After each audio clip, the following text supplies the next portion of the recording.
With that newfound confidence, he literally defeats Gideon and takes over his entire empire. This is my league now.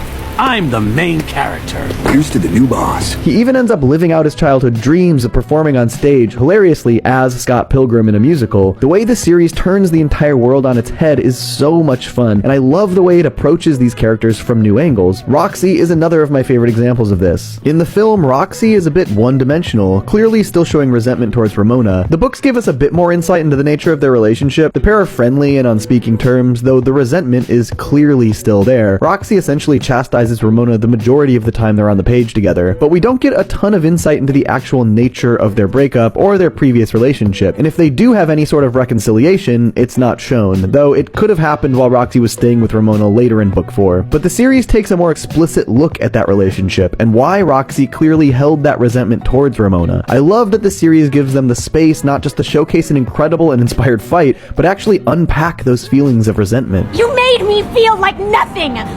You were afraid?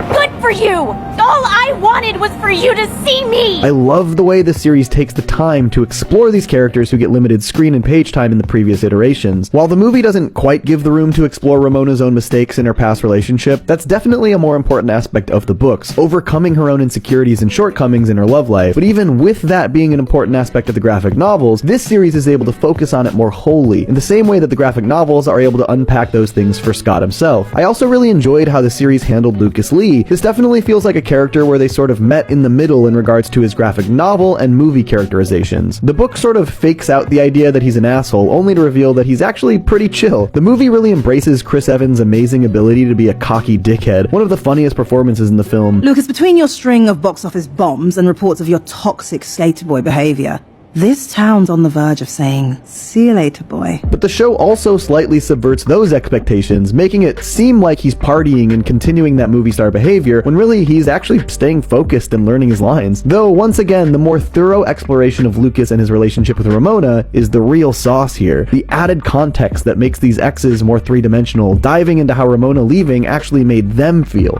The best skater, the highest paid actor, the biggest star. That day made me who I am.